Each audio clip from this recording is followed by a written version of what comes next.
स्वयंपाकात स्वादाची जान, डीएम मसाले तुमच्या घराची शान. छत्रपती शासन महिला गृह उद्योग कबनूर इचलकरंजी घेऊन येत आहेत अस्सल परंपरेची मराठमोळी चव म्हणजेच डीएम मसाले. मटन मसाला, चिकन मसाला, धणे पावडर, गरम मसाला, बिर्याणी मसाला, तिखट चवदार मसाले आणि चटणी म्हणजेच डीएम मसाले. तर आजच आपल्या जेवणाची रंगत वाढवण्यासाठी केमिकल विरहित डीएम मसाले, गृहिणींच्या मनातले मसाले आणि चटणी अवश्य वापरा.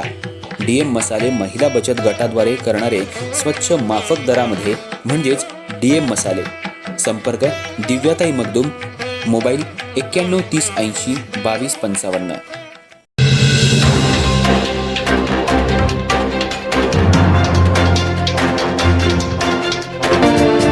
खासदार, आमदार आणि मुख्यमंत्र्यांना सांगायचं म्हटलं तर इचलकरंजी शहराचा जो पाणी प्रश्न जो आहे त्यात गेली 30 वर्ष जो भेडसावत आहे ते प्रत्येक नागरिक त्या गोष्टीला सामोरं जातात. आणि आज मधल्या काळात जर वस्तुस्थिती जर तुम्ही पाण्याची जर बघितला तर 8-8 दिवस पाणी इचलकरंजी शहराला मिळत नव्हतं.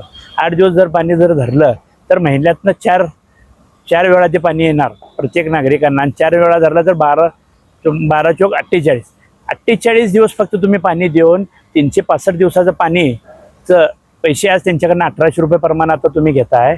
मग हे पैसे घेत असताना आपण कशा पद्धतीने घ्यालोय. आणि जर त्यांचे जर पैसे द्यायला जर विलंब केला तर त्यावेळेला तिथं जायचं आणि त्यांचं पाणी कनेक्शन बंद करायचं.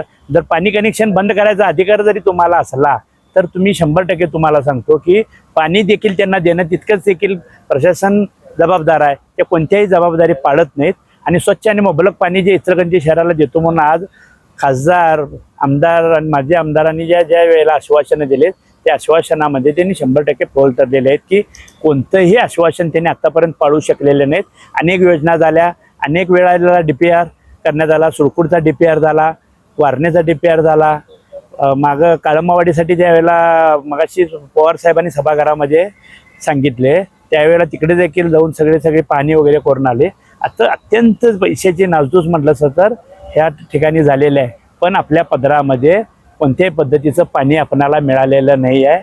ज्या ठिकाणी आता आपल्या दारामध्ये जर एखादा दुश्मन आला तरी आपण त्याला पाणी मागितल्यानंतर 1 मिनिटात देतोय. पण आपल्या इचलकरंजीसारख्या एवढ्या सगळ्यात जास्त टॅक्स भरणाऱ्या आपल्या शहराला कोल्हापुरामधले सगळीकडचे जर बघितलं असतं तर नेते मंडळी डावलले जातात आणि आमच्या नदीचं पाणी देणार नाही. ही पाणी नक्की तुम्ही मला सांगा, ही नदी त्यांची असू शकते काय?